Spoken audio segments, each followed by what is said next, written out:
a psychedelic relic who has seen the rise of the New Age movement and teachings from even underground communities. He has been a part of several men's groups, projects, and initiations throughout the years. He has become a master of his own mind through a myriad of teachings and applications. A master wizard and friend. Give it up for my friend, my brother, Cosmic Ray.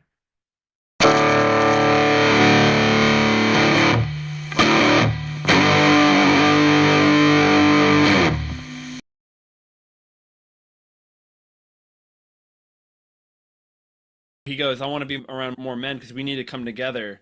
We need to establish ourselves more, hence this podcast. Yeah, part of the problem in the world currently is that a man can't learn to be a man from a woman. Duh. If a baby goat is raised by sheep, it acts like a sheep. And couple that with the fact that there's been a concerted effort to stamp the masculinity out so that, well, I won't speculate as to the intent. I have my own ideas, but we're evolving. And masculinity means the same thing it always did: protect the women and children, right? Like in a tribal society or a native society, right? Men would protect the village or the women and children from other men from other tribes that would come in. They weren't protecting the women and children from other women and children. Mm-hmm. When the women and children go blah, blah, blah, blah, blah, talking, chitter, chatter, that's a good sign because that means that they feel safe. If they felt danger, they would be quiet. Mm-hmm. Like the fight, flight, freeze thing. Just in my particular journey, when I was the man of the family, when I had a wife, kids, in-laws, aging parents, house, mortgage payments, responsibilities, work, that it felt like a success when they were just all jibber jabbering and blah, blah, blah, blah, blah, blah, blah. And like, are they ever going to shut up? Well, that's good. No, I hope not. So, Feels good when we do our job, right? yeah, it's finding fulfillment in the act itself rather than having it be an in order to. I'm doing this in order to feel good about something. No, I'm doing this and doing it makes me feel good. So it's really being in the present, having the balls to be in the present, because, and in order to, that's always pushed off into the future. The work that I do for a mutual friend of ours, I'm real happy when I hear it, but I just enjoy doing it. I get the thing, I go, oh boy, I get to play. So I never like doing stuff because I feel I have to do it to survive, only doing it because the act itself is fulfilling. And I've rarely been other people's slaves. Mm. Do you feel a lot of men are lacking that fulfillment now? Oh, yeah, you can see it. Let's make I statements. For me, one of the hardest things is to really be honest with myself about what I'm feeling, especially the uncomfortable feelings and the, feelings where I know I've let myself down or I've been a dick or I've copped out and didn't fulfill my responsibility. I mean, facing that is painful. That's where all the self-deception comes in and covering it over with some type of addiction, not necessarily drugs and alcohol, could be porn addiction, could be addiction to drama queens, or just addiction to all kinds of things that take me out of. Well, I've been addicted to all those things, of course. I've had a full life. So, yeah, I think a lot of guys are, but I think a lot of just humanity in general is waking up more to self-determination, self-responsibility, self-soothing. Like, I'm feeling anxiety. I don't need mommy to fix me. But a lot of the things, it's that transition from guys can be 40, 50, 60, 70 years old, and they're still little boys inside, Mm-hmm. either all the time or at various parts of the time. That's something I'm deconstructing within myself right now. We've had this conversation. I've handled most of the big stuff, the resentments and regrets and all that stuff. So I'm pretty much in real time, but I still get annoyed and pissed off by like little things. That's been part of my path. here recently is deconstructing all that so that I can see that that's just a very, in that instant that it happens, it's like I'm a 4 or 5 year old. It's just the process of becoming a man, learning from other men how to do that. Because, We fucking need it. well, half the time women don't really know what they want, and we're supposed to follow their lead about what they want in a man. Good luck. No wonder dudes are emasculated and women are, a lot of the adrenal stress and fatigue and stuff is because they're always in their masculine. Mm-hmm. In the world, push, push, push, go, go, go, achieve, achieve, achieve. A lot of our brothers are at the opposite, where they're very aloof. Yeah, they can't trust the men to keep them safe because the men have turned into a bunch of pussies. I mean, I've been in that type of relationship where they just don't trust you and they feel that they have to take care of stuff that you by rights should be taking care of. And typically the relationship dynamic goes downhill from there. And Mm-hmm. if it lasts, it's like an endless hell. And if it doesn't last, then the abandoned child inside me has or had got to feel bad and abandoned and blah, blah, blah, blah, blah, instead of just suck it up, be a man. And it's an energy. Even in a gay couple, someone's got to drive. This is the contrast of the complementary dynamics of relationships. Yeah. And just life, yin yang. In your experience, and you can use I statements, I want this to inspire other brothers out there or just other people, anyone listening.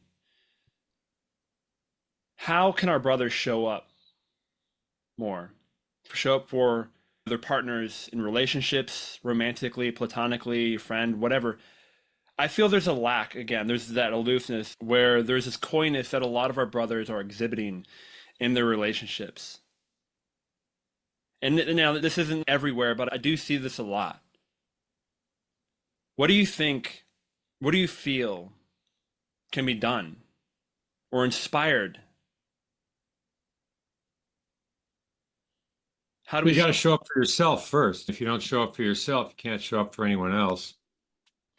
It takes courage to tell the truth. And at points in my life, been hesitant to admit I didn't know something or that I needed to learn something or that I didn't want to look like I didn't have all my shit together. So really finding out what I need, right? What I need for my growth and development so that I can be whole, so I can bring that wholeness to a relationship or to another person. Because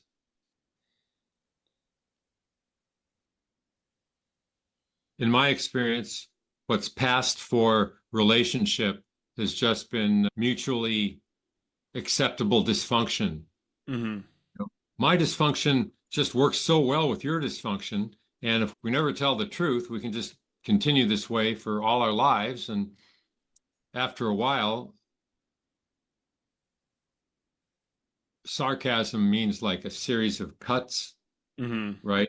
Like death by 1,000 cuts. Yeah. And then in a relationship, it's like you see it like people are like, oh, yeah, yeah, yeah, yeah, yeah. There's that sort of Maggie and Jigs, that battle of the sexes, all that stuff. And the little cuts over and over build up to become big cuts and resentments. And yeah, initiations are good. There's Mankind Project, Legacy Discovery. They kind of gotten watered down over the years. It was a lot more hardcore 20 years ago. Mm-hmm. But, now it's a kinder, gentler ass whooping by your brothers. But that's a tradition that's gone on for tens of thousands of years. The men would initiate the young men, and there'd be the hero's journey and ordeal. They have to pass through, all that stuff. And that was one of the ways that they promoted the Industrial Revolution. Was men used to work and hunt in packs, right? Like a group of men. And so they shifted education and they divided people into nuclear families so that people would be willing to sit in one place all day and do boring, repetitive tasks. White picket fence neighborhood, the cubicle. Yeah, that was a further evolution of that. But initially, it starts in school, right? Like Pink Floyd, Brick in the Wall. We don't need no education. We don't need no thought control. Mm-hmm. The classroom sets it up, right? Like everyone's sitting there. There's an authority figure at the front of the room that has the answers because you're 6 years old and you don't know shit. So they must know the answers and they're telling you all this stuff. And if you get out of line, what do? They discipline you. They don't discipline you with love. It's punishment. Isn't it funny how it's same in religion, Yeah. workplace, government, faucets? Government, the word itself means mind control. Governa, to govern or control. Mente, the mind. Hmm. And entertainment. You're entering taint of the mind, meant. Entertainment. It Hmm. taints the mind. You're sitting back. It's like what happened, I don't know, probably Renaissance-ish time. Everybody used to sing and dance, like folk Yeah. music, right? Then in at some point, I think it happened in the European nobility, which was all about control, but the court dances became more and more complex. And they got to the point where the average person wasn't able to do that because they're doing whatever they do all day long. And so they're needed to develop a special class of professional singers and musicians. When people did folk dances or let's call it folk dances, whatever, everyone was on the same floor. Then suddenly you went up on a stage, you got elevated just a little bit for all the professionals to perform. And so the subtle message is, oh, you're small, we're large. And then they have combined that with the architecture of the cathedrals, ginormous little ant of a human. Yeah. Uh, God is uh, above you, outside of you. yeah. And because it's a free will planet and they can't just totally, they have to disclose what they're doing. So they hide the truth right in front of you. They have to. It's the contract of the planet here. So it's all that stuff. And then the world's changed, right? I mean, they herded people into cities, so they're easier to control. And then you get to a huge city like Tokyo, London, New York, LA, so many rats in the cage that just all this lower nature of people comes out. You can't grow your own food, so they slowly over time started to feed us poison food, right? Like you grow your own food, or you have your own meat. Maybe it's more labor intensive, but there's a satisfaction that comes with that. Yeah. One of the cool projects that I'm seeing, I'm just looking at what do I want to involve myself with. There's a urban farm here in St. Pete where it's a community garden, but they also have outreach where they'll go and they'll help you set up, like maybe take out your lawn and put in a fruit orchard or some vegetables so you can grow some of your own food. I had, I don't know, I must have been 21, 22, and I was living with my hippie chick girlfriend, and we had this huge lot. And my dad came over and, hey, let's plant some stuff. I'll show you how to. And we had like corn, squash, like all these things. And it's just like Mm-hmm. we'd go outside and you still have to get meat and stuff, but we'd go outside and we'd just like, oh, what's fresh? And we'd pick it and we'd cook it. And there was satisfaction. Again, like I was saying, it's not like, oh, I'm growing this so I can survive, but it was cool. It was like you'd come home from work and you'd go dig and you'd water some stuff and you'd say, oh my God, look at these tomatoes. Look at these beans. This is amazing. The corn is crazy. Look at this. It's very rewarding. It's very fulfilling, as you said earlier. It not just nourishes your body with what you grew, but it nourishes your being, your soul, There's self-esteem and the feeling of self-efficacy. Even reliance, which is, Yeah. I feel a lot of us don't feel self-reliant as much as we would want to, perhaps. And yeah, that's like childhood fears. I can't support myself. I'm not capable. Blah, Yeah. blah, blah. Whine. Give me the fucking violin. So I feel like you're already going into it, but I really want from everything you just went on, we were just talking about, what do you feel, believe, think is the antidote? What can we do, especially everyone watching, but especially our brothers specifically? How can they step up? What do you feel is the way to heal this paradigm that you said? Well, finding your talents, finding something you're really good at and that you enjoy, right? When I feel really good and inspired, that's like my higher self. I'm living in alignment with that. When I'm feeling alienated, stressed, I'm like reaching outside, I'm off balance. And I'm not like a 12-step person. I went through one 12-step program, ACA, Adult Children of Alcoholics, which I would recommend to anyone. It deals with all the unconscious crap you got as a kid, and you go through and you reparent yourself, right? Mhm. I was never raised Christian, so they're into God and all that. I'm fine with that. I tolerate whatever anyone wants to do. But if you go through them, it's a formula for prayer and change, right? The first step is I got to admit to myself, this shit ain't working. Mhm. There's a problem here. Danger, Will Robinson. What the fuck am I doing? And then the second step, it's like you start telling the truth and then you talk to other people about it So and breakdown. yeah, you make amends well, the second step is actually realizing that a higher power,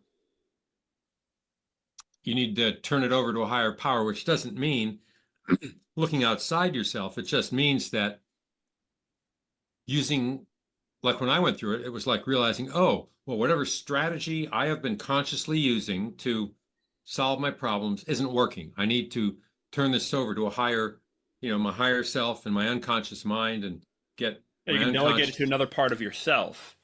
yeah, a higher power that basically I can't think my way out of this because, Yes. what's Einstein's thing? You can't solve a problem with the same consciousness that created it. So it's elevating your consciousness. Like even And Bashar says something similar where yeah, the solution of the problem doesn't exist on the same frequency as the problem itself. that is absolutely 100%. I'm going to get something over here for a second. Looks like you're digging through the beach. Yeah. Look This is a former, this at is that. a card I used when I was doing a consultancy. But here's what's on the back of it. All quotes from Albert Einstein, the mental midget, right? It was in this order. That's what we said. No problem can be solved from the same level of consciousness that created it.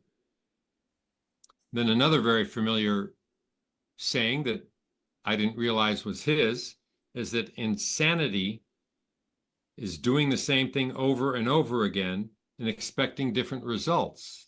Hmm. And the last one was the point of all of it was the only thing more dangerous than ignorance is arrogance. Mm. The arrogance of, I, I know everything, blah, blah, blah. But being humble,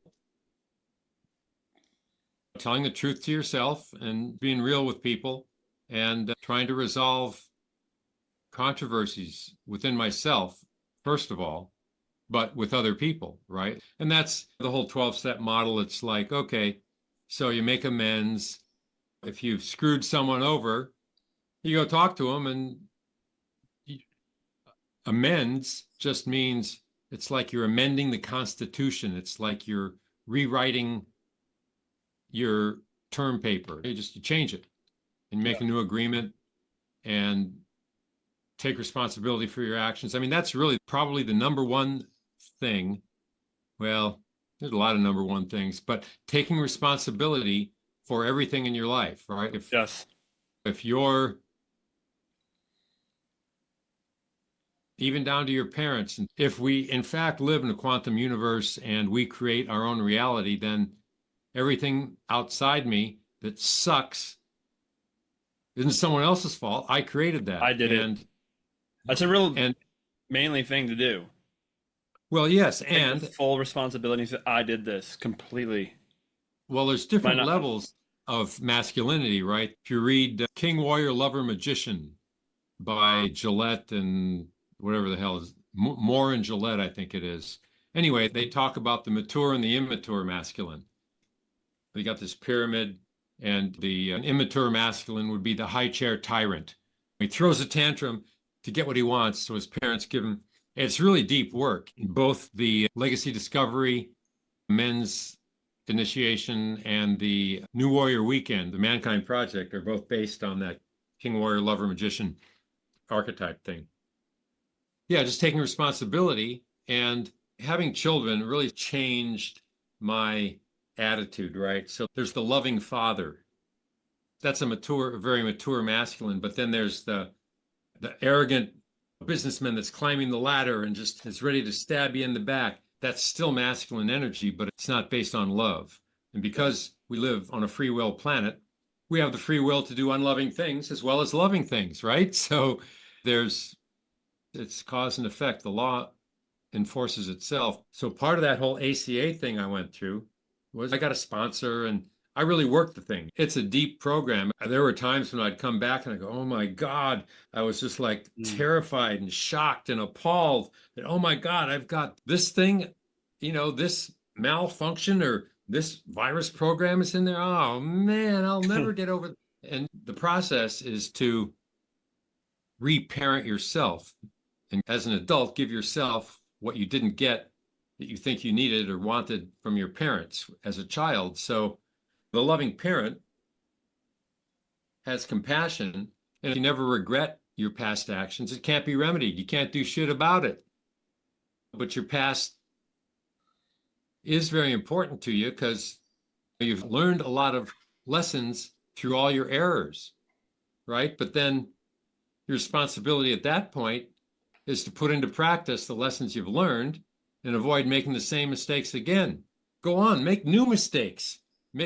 Keep it interesting. Don't make the same old stupid fucking mistakes. Like make some new ones. And turning over a new leaf ultimately means living in the present, not the past. And until we deal with deep unconscious things, we don't even know we're living in the past. Absolutely. It's like when all these games, these programs, these strategies that were valid for us as children, we're still using them, but we don't even know we're using them. We think we're doing something else. And I think we talked about this relationship is conscious relationship is the ultimate personal growth seminar, right? Because like in astrology, the first house is you, your ego, your identity, and the seventh house is like relationships. Well, that's like right behind you. It's what you can't see about yourself. And Interesting. having been married twice and been in dozens of intimate relationships that had various lengths, your partner is usually more than happy to point out the things that you don't see about yourself. Like in government work, they call it the plexiglass navel, so that you can still see forward when you got your head up your ass. It's beautiful. Yeah, but I'm not a gamer, but it's like every one of my own shortcomings that I overcame, I earned that merit and I keep that merit. That merit stays with me because everything's my creation. And the other thing is just not being a dick. Wake up and stop being a dick. Like in dealing with your fellow man, it's you always do the right thing, regardless of what they've done to you or what anyone else has done to you. If you're using, oh, life fucked me over, my parents sexually molested me, whatever the bullshit is, it's painful. But if you're using that as an excuse to fuck someone else over, that's very immature. There's And no so, integrity in that. And integrity is Yeah. a huge thing that is coming back, I feel. Yeah. And I think to put it in a few words, grow the fuck up. Grow the fuck up.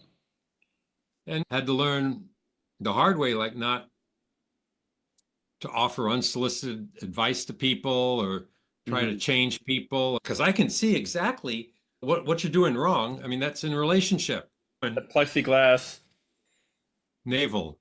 plexiglass navel.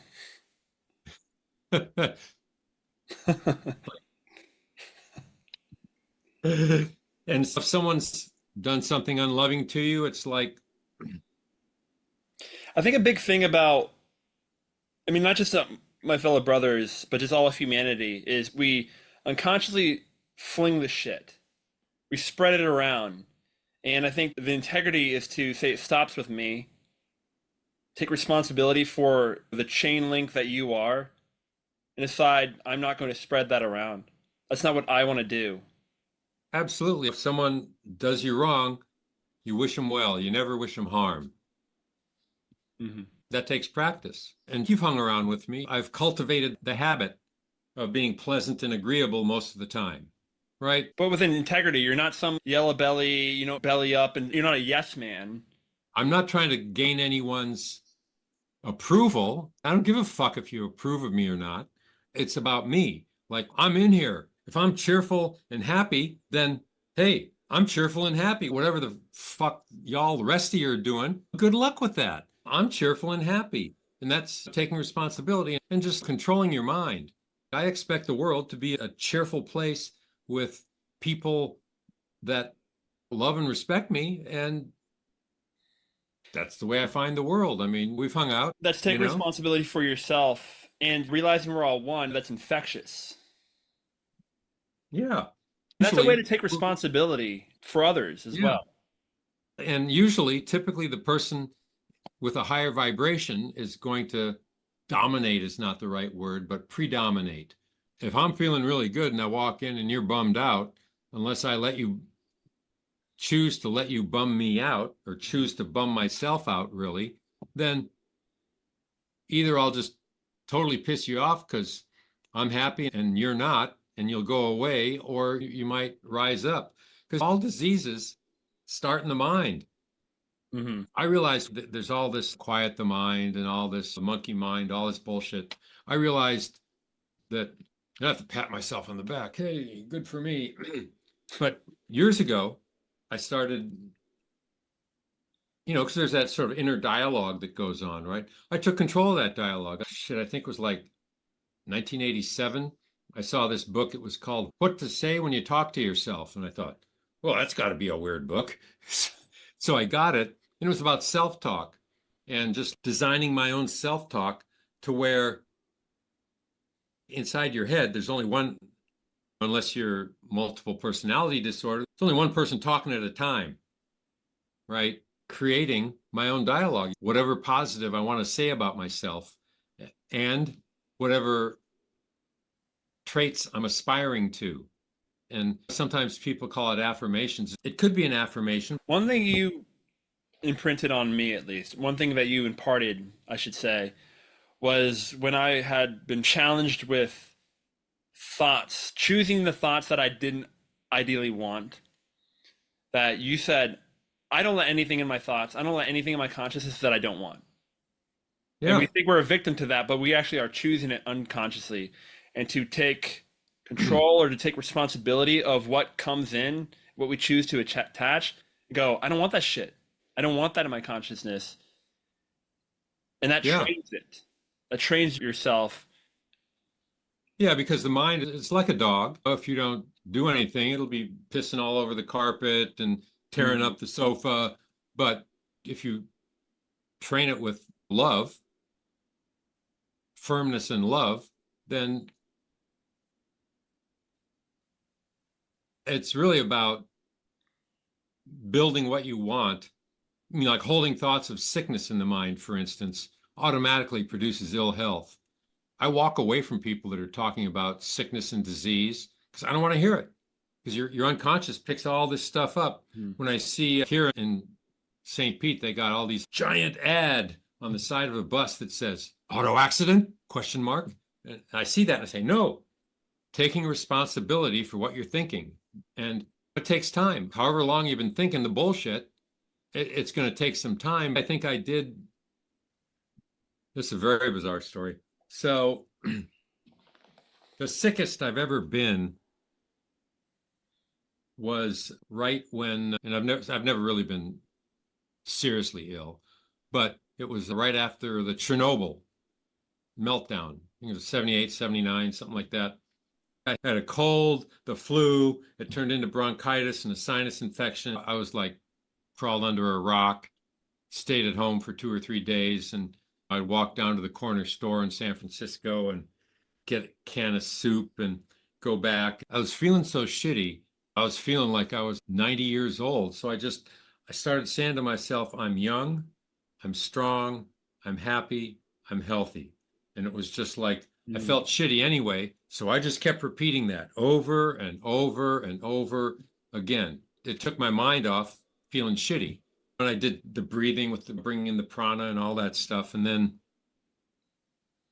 after about a week, there was like 20 blocks of restaurants on Clement Street in San Francisco. And it was like Vietnamese, all these restaurants. So I went and I got this bowl of lemongrass soup and it was hot. It was finally, I crawled out of my hole and got the soup. And I sat there and it was so heavenly. Then over the years, those thoughts just kept snowballing. And I feel all those things all the time now. And so the cure for any disease, mental, emotional, physical, it's in the mind because we create everything from inside. Mm-hmm. And it's not giving attention to what I don't want, thinking health, working toward what I want, not allowing the negative to entertain, not entertaining those thoughts, Yeah. enter the taintment of my mind. Yep. Because those thoughts, Feed them. they'll use you for toilet paper, my friend. Absolutely. Don't let your, my buddy Amos, famous Amos, he marched with Martin Luther King. He was a Southern Baptist Buddhist, my buddy, but he said, don't let your mind use you for toilet paper. He drove a bus in San Francisco. It was great. I love that. Yeah.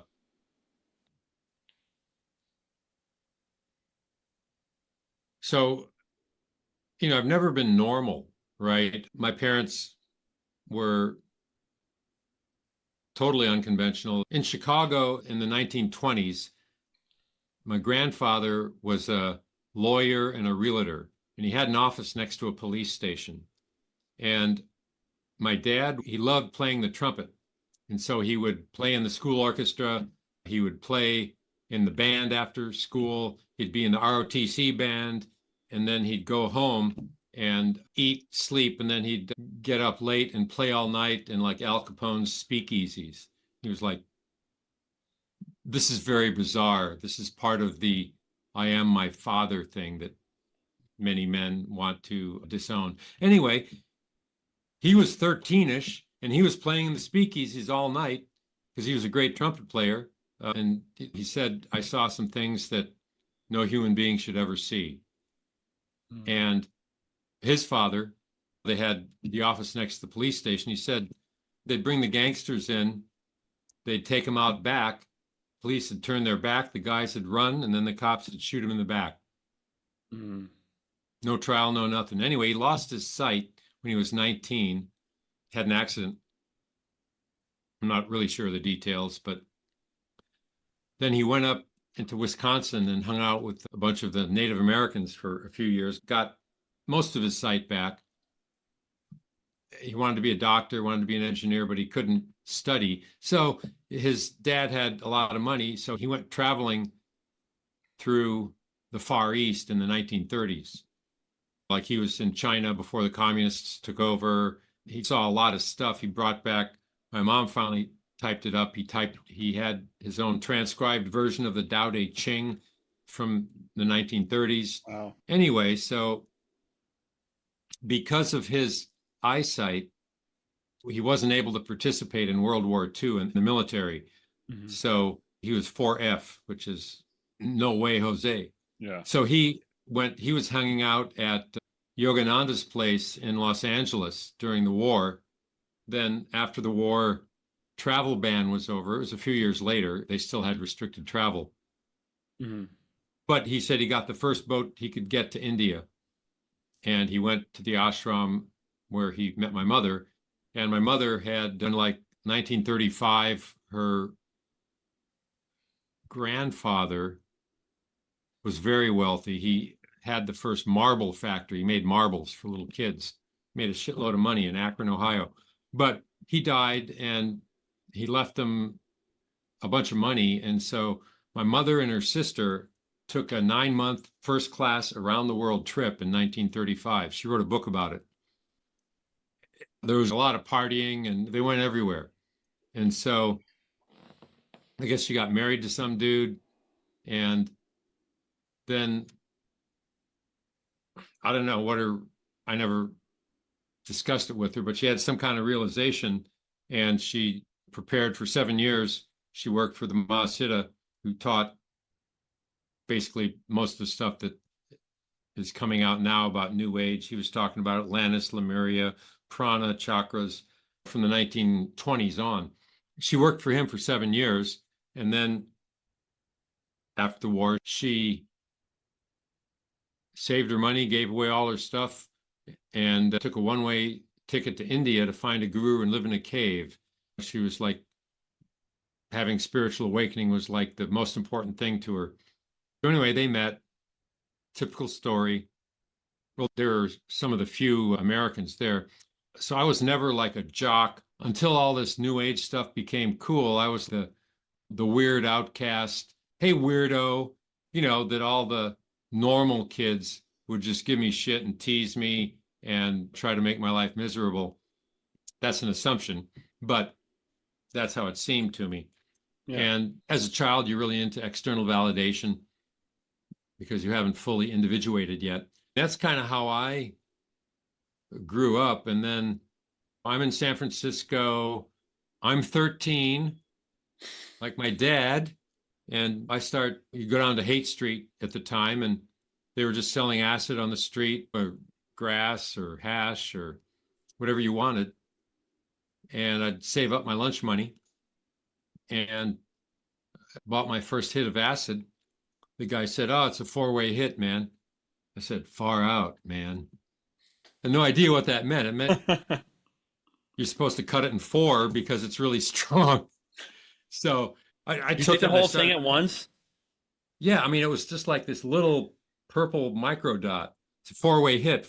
Yeah, I just said far out because I didn't want to seem stupid and ask, what does that mean? So I started doing my paper route. And next thing I know, I'm in Golden Gate Park. And there's always been some type of higher consciousness looking out for me. So Mhm. yeah, now it's like it's everywhere. At the time, there was one bookstore in San Francisco where you could get like anything about astrology or anything metaphysical. Mhm. In fact, it was called the Metaphysical Town Hall Bookstore. And Sweet. there was one place, this underground place, Nature's Herbs. You could buy raw herbs like echinacea, gotu kola, all the stuff that, is like on every street corner now. And you'd have to go to Chinatown to get ginger. That's That and that hilarious. was, and I lived in a city, an international city, San Francisco. Elsewhere, you probably have to travel to the coast. But anyway, then I found my tribe because back then there were so few freaks that the freaks would always find each other. And I mean, none of us knew what the hell we were doing, but we acted like we did, right? Like, oh yeah, yeah. That's how I was always willing to try stuff. And I think that's if there's anything, any message that I would have would be just like find out what you love doing and that you're good at. If that's cleaning toilets or if it's nuclear physics, I mean, nobody knows. It doesn't matter. But really finding that, it's kind of like every day is like I always just got gigs that I was like, oh, this is far out. I got to work in a photo studio. I got to work installing stereos in the jeans stores in San Francisco, and I got to work on World's Fair exhibits and big sound systems. And there's always challenges, but that'd be my message, is like find out what you love, not what someone else wants you to do, and dedicate yourself to that, devote yourself to that, develop your talent. The other part of that, I never learned well in school. I could read on my own. I would go to the library.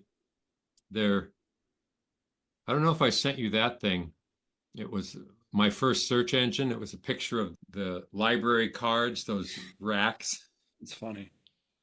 I always learned best from finding someone that was really good at it and picking their brain, just keep asking questions and be interested, kind of like a mentor disciple type thing, in an unofficial way, and just putting the pieces together and always kind of coming up with my own thing. And that's not everybody's thing, but really just finding what you enjoy.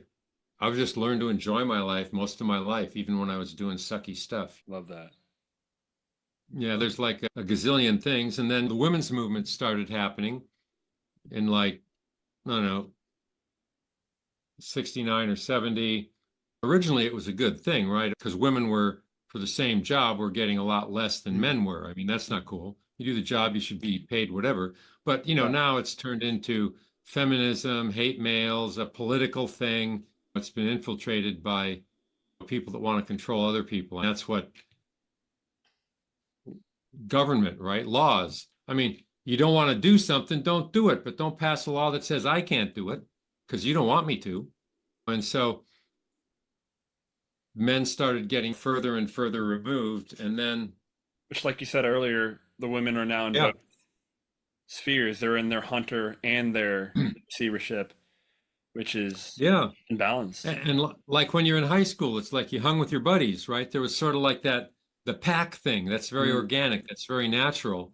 And hanging with other men, doing physical exercise, always having a challenge. Like I've got like three courses I'm doing. I'm always challenging myself, learning more, finding out more about the world, meeting Keeping new the blade people. sharp. Yeah. After a while, you just end up knowing a whole bunch of weird, obscure shit that somehow it didn't make sense at the time, but it all weaves together. That all the stuff, the weird, I learned this here, I learned that there, I did this, I did that. All of a sudden, it's all coming together. Oh, I see why it was that way.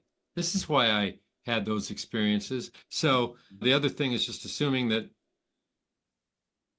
taking responsibility for yourself and assuming that whatever happens is what's supposed to be happening. And just, if you don't like it, change your thoughts, take control of it. And sometimes, even once you start doing that, for a long time, I still had residue from the past karmic residue, whatever, thoughts, but assuming that everything that's happening is perfect, because it is, because it's what's happening.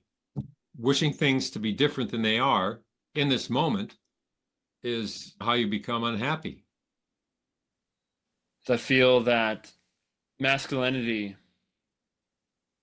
is like a blade that sharpens with usage, or like a tool. And I feel like it's dulled a lot in recent history. Now, again, things are different. We're not fighting off the saber-toothed tiger to protect our family, to protect what's ours anymore, but I feel there's still much relevance in that. As we move forward to an age of more unity for all, how does that apply? How can that stay relevant and even evolve divinely? Do you have any perspective on that, Ray? I mean, it really gets down to what is a duality, love versus fear. Fear is unconscious, love is conscious, right? So, in terms of masculine and feminine energy, the masculine it penetrates, even sexually. The feminine is done too, she's penetrated. And to exercise our masculine energy based on love, it's being action oriented, being powerful. Doesn't mean being overpowering or obnoxious, but being disciplined and focused. right? And you're validated by action, which is internal validation. For the masculine, you provide and protect. Someone's got to go kill the deer. Even women can be much more financially successful than men. Consciousness of love is like a mature consciousness or a mature love, and fear is like it's childish consciousness. So it's looking at, why am I doing what I'm doing? Is it out of love or is it out of fear? And if you're honest with yourself, a lot of times it's out of fear. It's just like, oh, I'm afraid I'm a worthless piece of shit, so I have to pretend that I'm amazing and put on this facade. But that's what would be considered the lower versions of masculinity: being controlling, being dominating, being rigid, aggressive, rageful, abusive, destructive, and you hurt someone before they hurt you. Mm-hmm. The higher masculine based on love is that you're seeking mastery, you lead, you solve problems, you're consistent, you have integrity, you have honor, you're internally validated by your action. In other words, the action is the point, the action is the reward, Mm-hmm. and you stay disciplined and focused and action oriented. And then the divine feminine, the higher feminine, which seeks to be penetrated, is seeking connections, they're receptive, they can be open and inviting. And it seems to me that the feminine is validated by connection. It's like you see two girls meet, oh, that's nice, those are nice earrings. And they do this little kind of social dance back and forth. The guy's like, huh, okay, let's go get some meat. Let's do something, Let's move you on. know? Go. Yeah. And so they can't nurture and nest if you don't provide a container, and they can be forgiving and they can follow, not like mindlessly follow, but follow because they respect you and they respect that you have their best interest at heart. And Mm-hmm.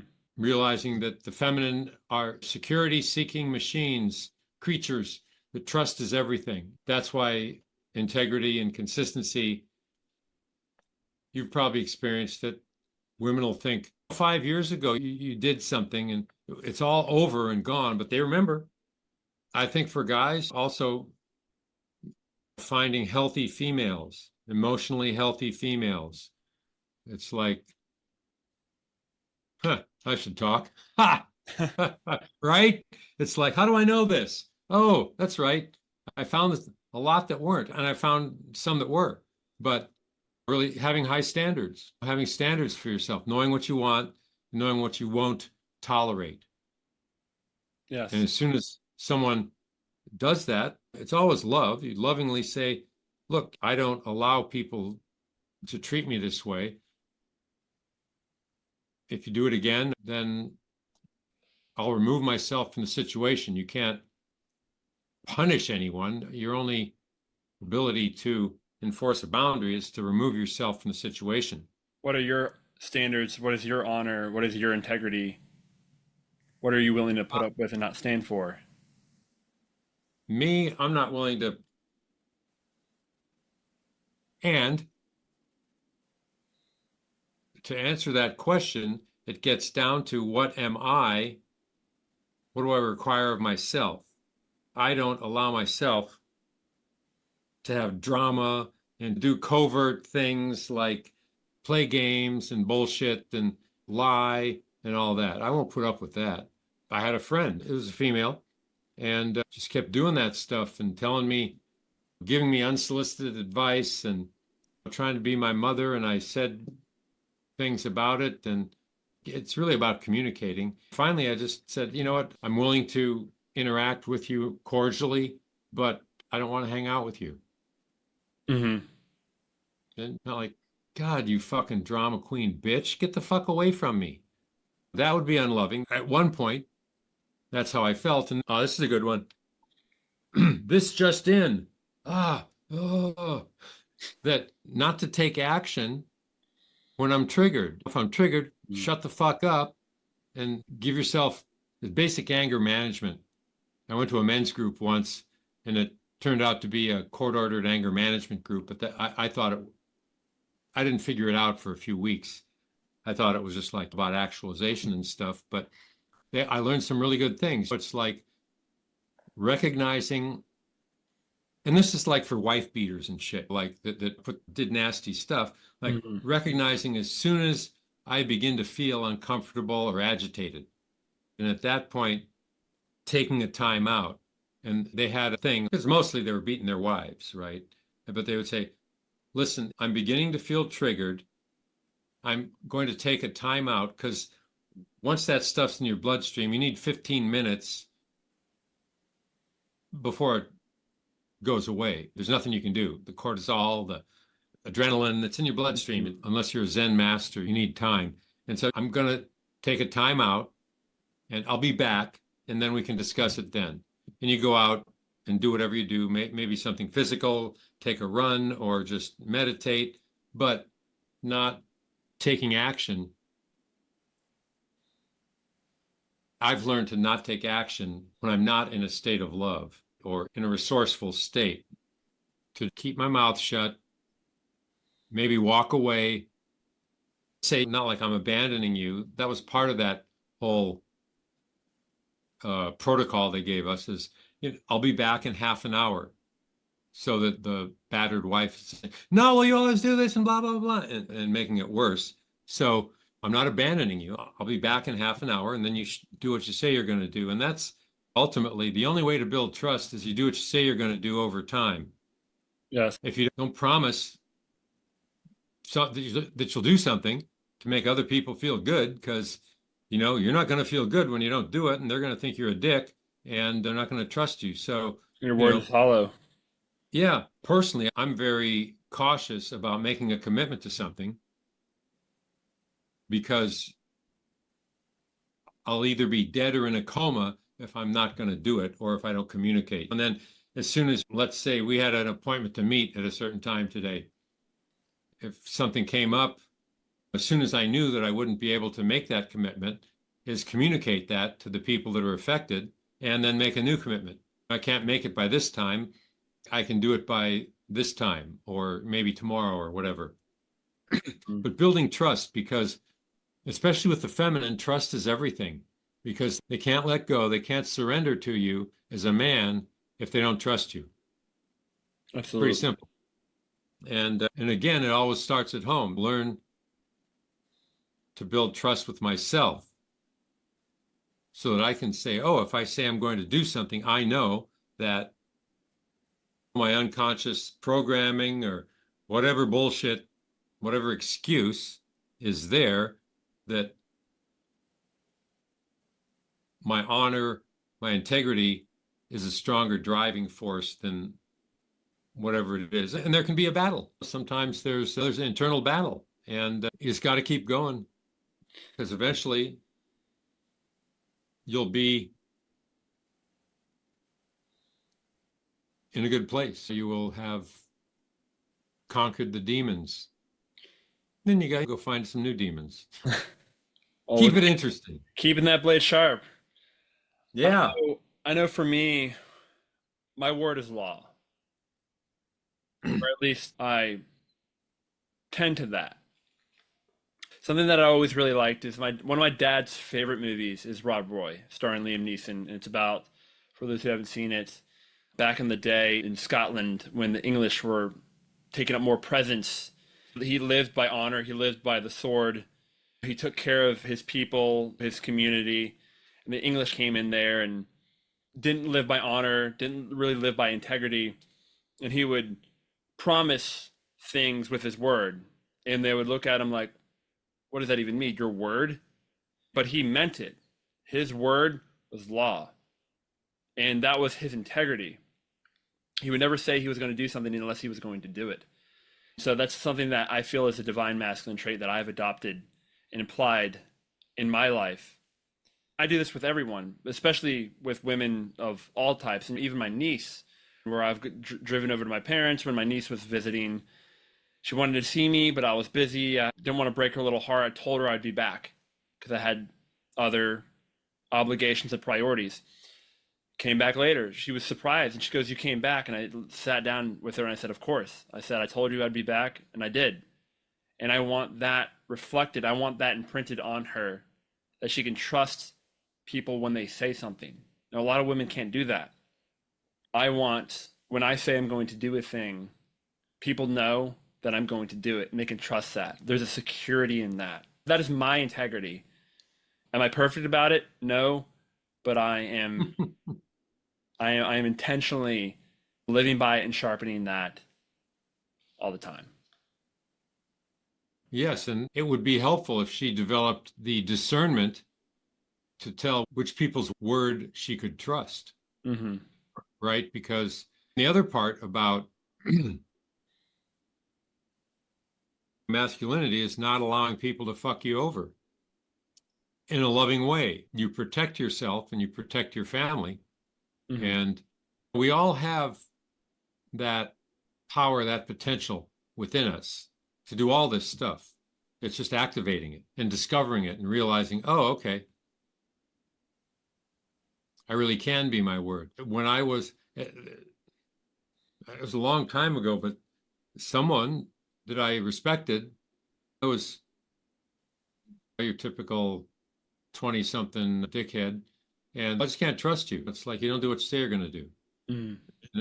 And that really, it hit me. I was like, whoa, it takes consistency over time to develop that. You build trust by being in integrity and being consistent and just looking out and ascertaining what's going on, staying conscious of it's not like you're scanning for threats, like you're creating threats, but you're just like observant of what's going on around you, especially when you're with women and children. Mm-hmm. Not just get all caught up in yourself and la la la la la. Oh, we just walked into a gang war. Oh boy. And just Be always vigilant, being, brothers. yeah, be vigilant and disciplined. Discipline is like a disciple. Now I consider myself a disciple of the truth. Mm. If what I'm saying, if you say something that is different than what I'm saying, but I just determine that that's the truth, I'm perfectly willing to give up my limiting belief, false understanding, whatever it is, and accept the truth. And always be seeking the truth, right? So, Ray, cosmic Yo, ray of fucking sunshine. from two very good friends of mine. And when we saw that, we were like, we know who that's going to. So, any closing remarks, any closing statements, anything, speak now or forever hold your peace? Well, I wish I could say that I made this shit up, but I will refer to, I think I've sent you this, my friend Alan Hardman, a Mhm. disciple of Don Miguel Ruiz. He had the 5 agreements of a new relationship to make love come true. Number 1, your nature is love. You are the source of love in your life.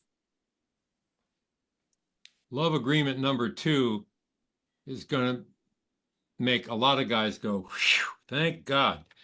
You are not responsible for other people's emotional reactions to your reality.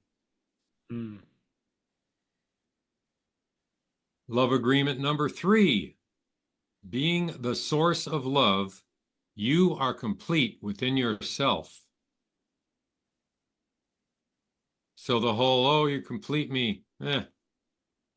Love agreement number 4, which is probably the most difficult of all of these, is the truth is more important than the outcome of the relationship. And having been someone who's stayed in unhealthy relationships too long, I can totally attest to the validity of that and how painful. I didn't want to hear it for 10 years, but I realized it was true. And love agreement number 5 is that true happiness is the result of love coming out of you. In other words, when you're being loving, You're radiating love. That is happiness. It's not when you're getting love, especially in relationship with the feminine. When I stopped trying to get something from them and just was there to share love, they like you, they don't like you, they want what you got, they don't want what you got. Doesn't matter, not being attached to the outcome, because I always know my ultimate self-worth is myself, my true self, not my identity, not my facade, not my ego, but it's who I am. It's like when you close your eyes and you're not thinking anything, but you're aware, right? That's like your true self. That never changes. And just being internally validated by that and having that be enough. If I'm fulfilled within myself, if I'm happy with myself, if I'm living a happy life, if I'm happy every day, which I am, then it doesn't matter if I'm sweeping the streets or if I'm Forbes 500 or if I'm the richest person in the world. If I'm happy, then I'm doing the right thing and following that, like in what I do. That happiness, that joy is my higher self speaking to me.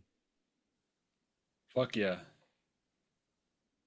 And then, of course, I'm always willing to accept the fact that everything I've said is that I'm totally full of shit and that it's all bogus. I'm not attached to that I'm speaking the truth. It's like the beginning of the Tao Te Ching thing. Whatever can be spoken is not the truth. But I am a disciple of the truth, and I find the truth within myself. It's my story. I'm sticking to it, brother. Love it. Own it, my man. Own it. For sure. Thank you for being on here today, Ray. We're gonna get you back. You're just a gold mine of experience, a gold mine of just energy and stories. Thank you for imparting your wisdom, your experiences, your knowledge on just everyone who listens here. I intend that many of our brothers who listening are able to take any of this and apply it and just inspire themselves to live authentically, live with honor, integrity, and show up for others in their lives as we all Yeah, walk each other home. absolutely. I've been at this thing for a long time. And you know me anymore, things that I don't prefer very rarely happen. I just don't attract that into my life. But I had to take responsibility for the shit show I had attracted on many occasions. It's a long journey, but it's a great place to be. Yeah, and each step is like feeling that joy in each step Love it. because it's like a warrior is fulfilled in battle, and the ultimate battle is within oneself. Oh. Ooh. And laugh about it. Fuck. Don't take it so seriously. Life's I'm not a gonna go drag, man. have We're here to have a great time too. I'm headed for a beef beer in a bowl. Love it. All right, this is Cosmic Ray of fucking Sunshine, my brother, my friend, and I am MC Warrior of the Lights. Thank you so much for being here. Peace out. Thank you, my brother. Thank you. If this episode and series resonates with you, and you're interested in delving more into men's work, I will be creating an online men's group program coming up here very soon. So if you're interested in that, you can reach out to me via email that I'll flash here on the screen now and link below. I would love to talk to you if you had any questions, meet you, and learn more about you and what you would like from your healing experience and journey as a man who is awakening to his fullest and greatest potential. And to connect with other brothers who are like-hearted. And if you would like to work one-on-one with me, I offer distance energy healing sessions over Zoom, and you can reach out to me via email to inquire about those as well. And for all my other content, you can check out here on YouTube. from my other podcast interviewing other healers and their gifts in medicine that they could offer you, to series about what I envision and I feel New Earth and the New World could be like through a few short stories and chapters, to discussing with other spiritual and new thought leaders about what is going on and how we can address, see, and live our best lives here and now. Thank you so much. Have a great day.